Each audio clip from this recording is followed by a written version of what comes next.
She thought her cruel words would scare us, but when the truth about me came out, it didn't just silence her, it destroyed her whole empire.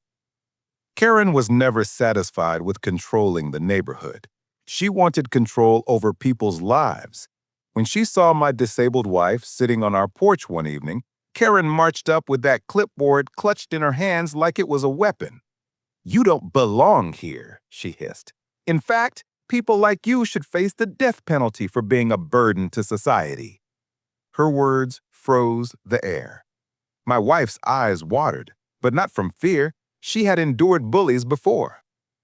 It was the audacity, the venom dripping from Karen's tongue that stunned even the neighbors watching from across the street. I stepped forward, slow and calm. "Karen, you sure you want to go that far?"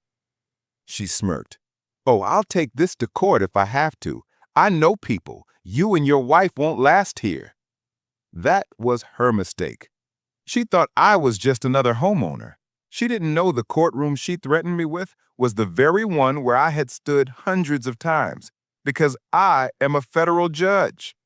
The next morning, Karen strutted into a county hearing, filing a grotesque complaint. She demanded penalties that sounded like something out of a dictator's handbook. But when the clerk announced the presiding judge's name, the entire room gasped. It was mine. Karen's face went pale. She staggered back, fumbling with her clipboard. My wife rolled calmly into the chamber, escorted with full respect by security officers. Karen stuttered, "This is impossible." But it wasn't.